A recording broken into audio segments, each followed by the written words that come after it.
This is Home Care Happy Hour, the only podcast that keeps you up to date on what's happening in the world of home care and gives you the celebrity tea you didn't know you needed.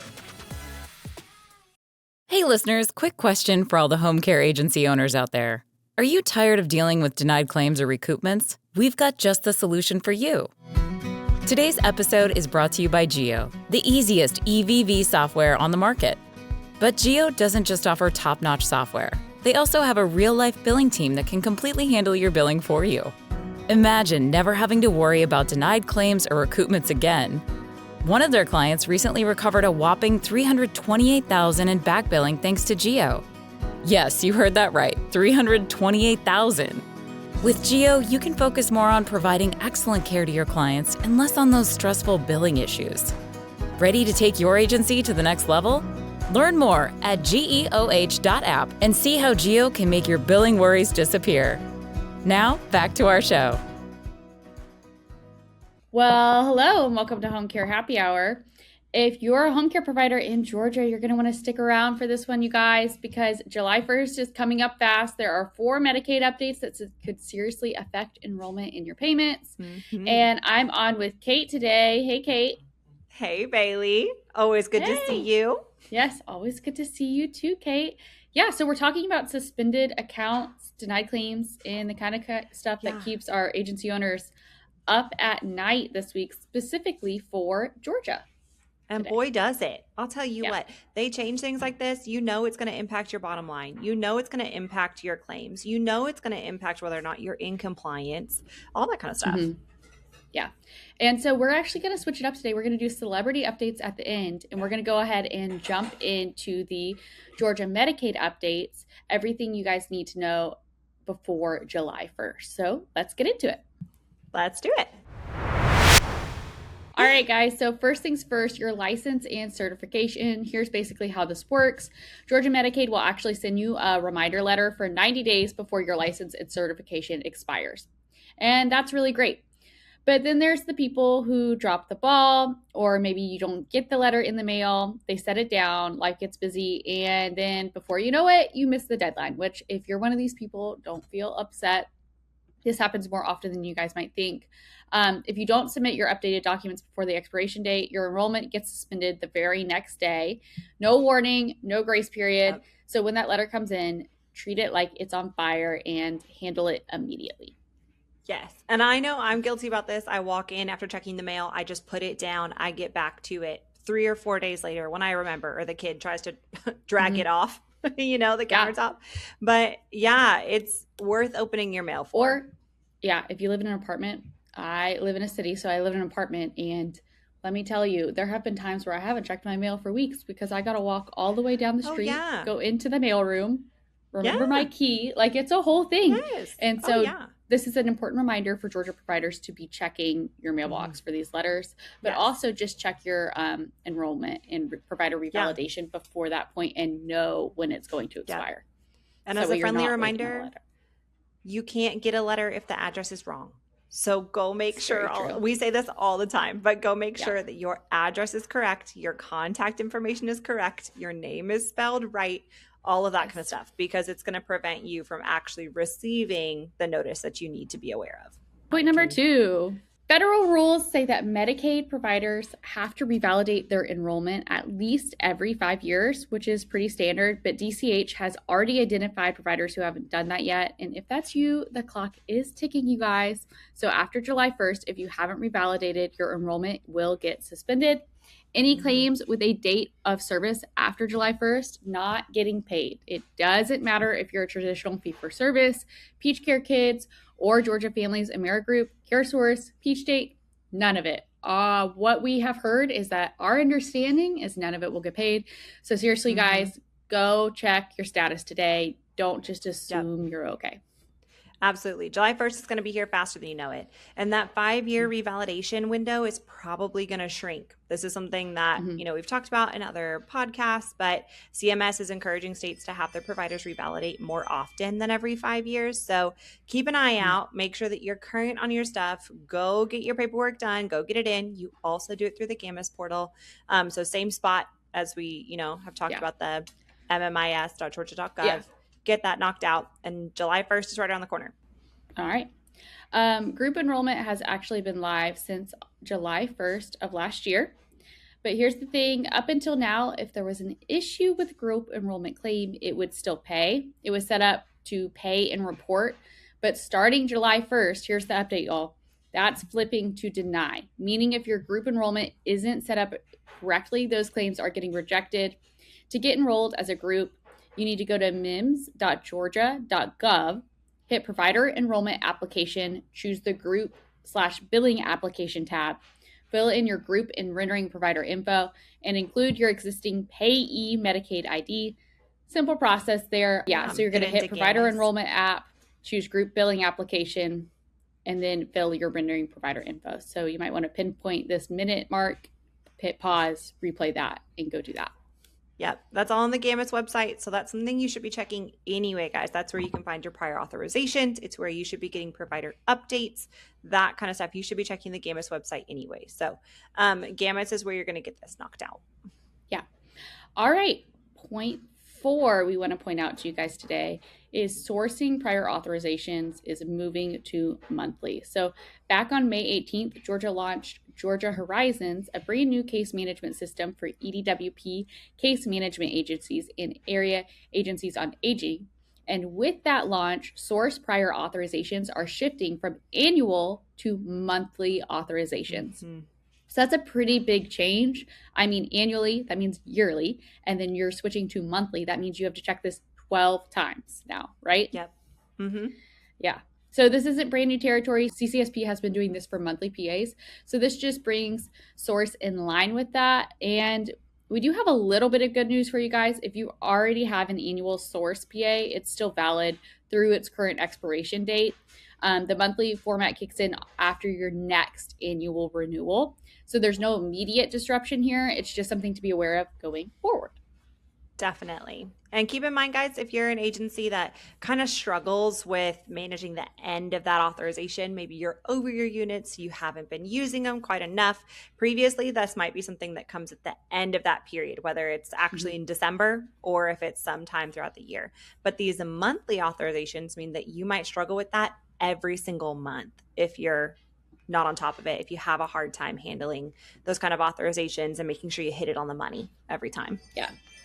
So basically, to wrap it up, you guys, here's your takeaway points. Keep your licenses current and act on those reminder letters fast, or don't even wait for your reminder letters. Be checking and know when things expire. Revalidate before July 1st if you have not already. And then get your group enrollment sorted so claims do not start getting denied. And know what source PAs are going monthly at your next renewal for updates on them on that matter. And remember, if you're using Geo, we have a great feature for this where you guys can keep all your licenses in Geo and it will show you when things are expiring. So make sure you're checking that employee task list for that. All right, you guys, it's time for celebrity updates, your favorite part of the podcast, or at least Kate and I's favorite part of the podcast. Not that we don't enjoy Medicaid updates, as fun as those are. Let's get into some celebrity updates. Let's do it, Bailey. Okay, so celebrity updates. JWoww from Jersey Shore secretly got married. If you guys are fans of Jersey Shore, man, that show was a long time ago. 10 years now. It's been a minute. They're having reunions, and I'm like, those people are too old to be having Jersey Shore wild like that. Oh, yeah, I know. Yeah, I know. But Jenny, who was named JWoww, remember how they all had those nicknames? Yeah, like Snooki. Like fun names. Yeah. So JWoww, 41, surprised friends and family by marrying Zach, 31. Oh, a little bit of an age gap there. Okay. But in a different way. She's older. Yeah. In a small ceremony on June 24th, guests initially thought they were attending a movie screening and had no idea it was actually a wedding. That's fun. That is fun. That is fun. Yeah.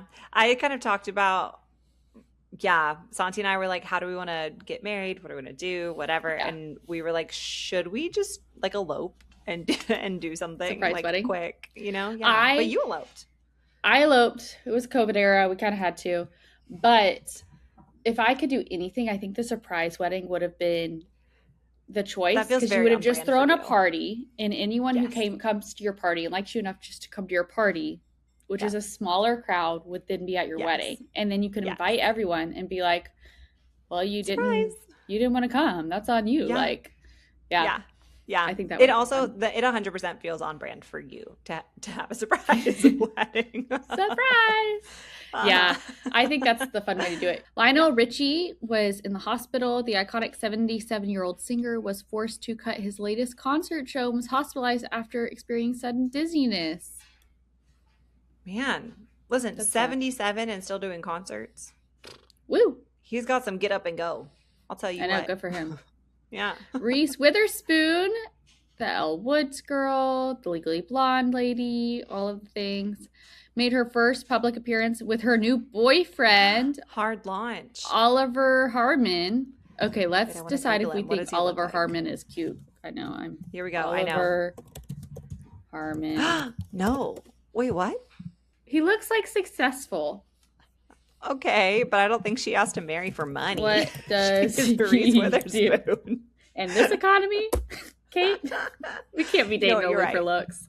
You're absolutely right. You got to be strategic. He's a German private equity financier. Is it financier? Is it financier? All right, I'm just going to throw it out there. I think Reese is a little out of his league. I think he should be You think? happy to date her. Yes. He has his own charity. He's smart Okay. and sweet, Kate. Oh, Generous. but I think it was his ex-wife's. Never mind. Oh, wow. Less great. Listen, They I founded really a liked charity. her with Ryan Philippe. They were in an old movie together. Oh, they're pretty cute. Okay, Ryan. They were Philippe, cute, way right? cuter. Yeah. Right? Sorry. Well, and they had a few kids together. Yeah. We're happy for you. We hope it's true love, but it's a little boring for celebrity updates. We're not going to lie. Yeah. Wait, Yeah. okay, Bailey, I have one that's totally rumor mill. Okay, All right, I let's saw- hear the rumor mill. Yes. Rumor mill. Okay. So I saw a reel. Let's start with that. Okay. TikTok reel. I saw a reel. This woman in California, like kind of near your neck of the woods, actually, Bailey, had rented out a suite at this like beautiful big villa, all this stuff this weekend. Okay. We're Okay. filming this like end of June. So it's like this upcoming Okay. weekend, right? The 26th. She rents it out. She recently got a notice from this place. It's like, hey, listen, we're so sorry. We have to cancel your stay. It's a couple grand just for like where she's staying. We have to cancel it because someone has booked the entire place. It's going to be a big event that's all really locked down. We can't tell you anything about it. This is like all NDAs, whatever. We're going to reschedule you. We're going to give you a ton of points and your money back to like hush money, like all on the DL. And so And this lady did not she- DL it. She said, I'm shouting this from the rooftops. yeah, correct. Exactly. Okay. But she is saying that she thinks it's because Taylor Swift might be getting married there. To rent out the entire place is like $1 million. So Like, it's like someone like a big is giant- getting married there. Someone big big. is getting married. Okay. Kate, No, but would you know you she wants to keep it ruin- under wraps. Would you ruin Taylor Swift's wedding for $1 million? For $1 million? For $1 million. Am I actually TMZ? the person who ruins it, or would it You're be actually like, the person who ruins it because you get the video and you send it to TMZ and then TMZ launches it and is like, Taylor Swift's wedding's happening this weekend. Would you do that for $1 million? I would. Listen, I hate I that I'm think so. hesitating. I'm not a big enough as a Swiftie. I'm not a big enough Swiftie. I just feel like on principle, I would hate to ruin someone's wedding. But I would if it was going to be like 2 or 3 weeks out, because she has enough money to go find a new place 2 or 3 weeks later. She can do that. But this is if it we're was 2 like the days day before. of. We're 2 days before. Would you take the $1 million? You know what, Bailey? Maybe I would. She seems like the kind of gal with a backup plan, doesn't she? That she would have like multiple venues ready to go. You know what I mean? Like, I think that she would have an out. It would be hard because you would be her most hated person. She wouldn't know who you are, That's true. but she would hate you. There's no concert Yeah. tickets for you. Okay, what's the next update, Kate? Oh, this is about the maternal instinct documentary thing. Oh, Okay, yes. I have not seen it. I saw like a little trailer So for it. I have not and either, but not I seen have a spoiler on there. So this is for Tell the me. Maternal Instincts documentary on Netflix, and basically the spoiler. Can you read it off, Kate? Yes, apparently expressed remorse for her actions in a handwritten letter to her boyfriend's father. Spoiler, she murdered her friend in an attempt to kidnap their child. Yeah. Yeah. Wild, right? Like a tiny baby, it's like a wild right? documentary. Yeah.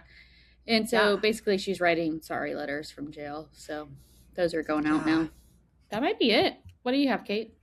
I have this one that's typed in. The top story on TMZ is that a boy jumped out of the log ride at Disneyland. Oh, yes. This is not a celebrity video. update. This is not a celebrity update, but this is a TMZ top story right now. A teenage boy who's 13 jumped out of the log ride. The top comment on he didn't get hurt apparently. Okay. But it looks good. like it's very scary. Like if you watch the video, you're like, "Oh my gosh, clearly this person died." He didn't get hurt, dropped 50 feet, and yeah, the top comment is what an idiot. Well, these teenage boys are menaces. I'm like not really looking forward to the teenage years. I suspect we'll hit our insurance deductible, our health insurance deductible real early. With 3 boys, I would imagine you would. A lot of broken limbs. But yeah, so that's the top story on TMZ, in case you guys are wondering. Okay. And we'll end on that for you guys. Bye for now, everyone. Bye.